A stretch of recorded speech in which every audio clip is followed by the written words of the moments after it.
Mes amis, je fais un petit rajout. Ce qui ne va pas dans ces discussions avec, si on peut appeler ça discussion, avec les CD-vacantistes, les fraternités Saint-Pédis, c'est que on sent bien que, eh bien, ces gens, pardonnez-moi, on ne voit pas, moi je ne vois pas des catholiques derrière. Je ne vois pas des catholiques. Je vois des gens qui réussissent à se grouper pour attaquer un prêtre. Mais qu'est-ce que ça veut dire, ça? Mais qu'est-ce que ça veut dire? Ils se groupent et ils attaquent le prêtre. Et ils se moquent du prêtre. Et ils essayent, eh bien, de le ridiculiser. Ils essayent de l'attaquer en dessous de la ceinture, encore une fois, par des propos, des phrases innommables, dans plein de cas. Hein. Pas seulement par rapport à ces questions de marane, il y a bien autre chose encore, si vous voulez. Ça ne va pas. Ça ne va pas. Le saint curé d'Ars disait « Si dans la rue je rencontre un ange et un prêtre, je saluerai le prêtre d'abord. » Voilà, le saint curé d'Ars disait ça. Le prêtre reçoit, eh bien, le jour de son ordination, un pouvoir sacré qu'il reçoit de Jésus lui-même. Alors, certains abbés ont réussi à faire croire cette thèse absolument abracadabrante de M. Secada sur l'invalidité du rituel des évêques et des prêtres, bien évidemment, réformé par Paul VI.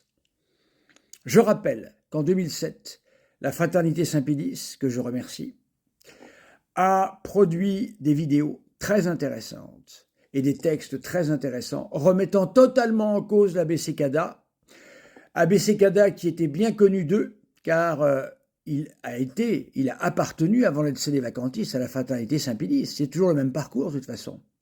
Hein, c'est Fraternité Saint-Pédis et CD-vacantisme. Et pour certains, athéisme ensuite. Et il y a des noms très célèbres, hein, très célèbres derrière tout ça. Alors, vous voyez, c'est ça qui ne va pas.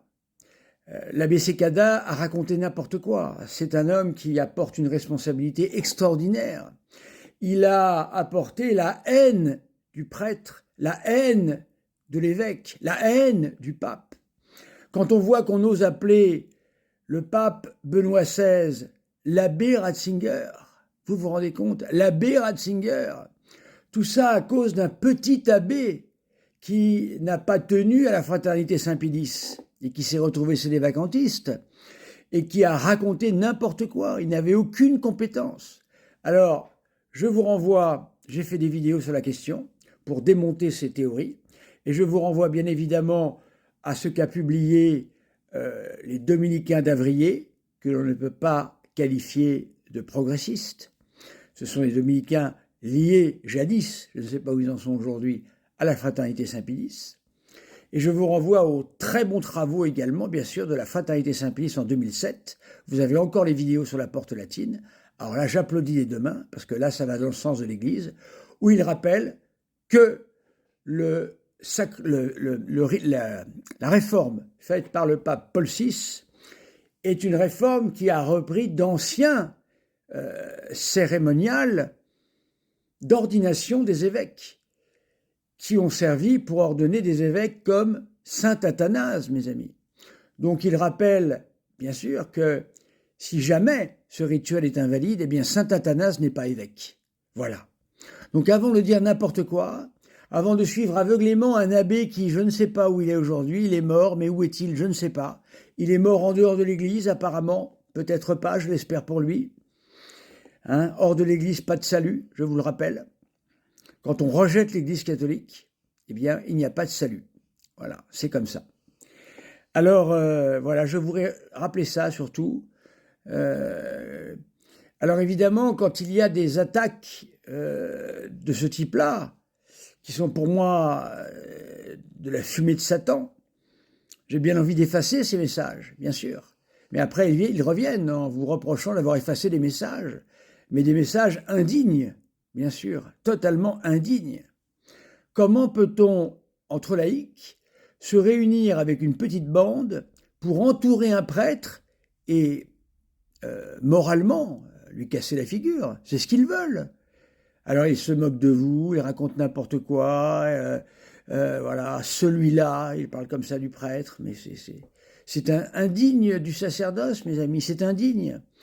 Alors vous m'appelez monsieur, à cause de l'abbé Sécada, mais ça c'est digne de la franc-maçonnerie d'appeler les prêtres monsieur. Il n'y a que par des inspecteurs d'académie que j'ai pu être appelé monsieur.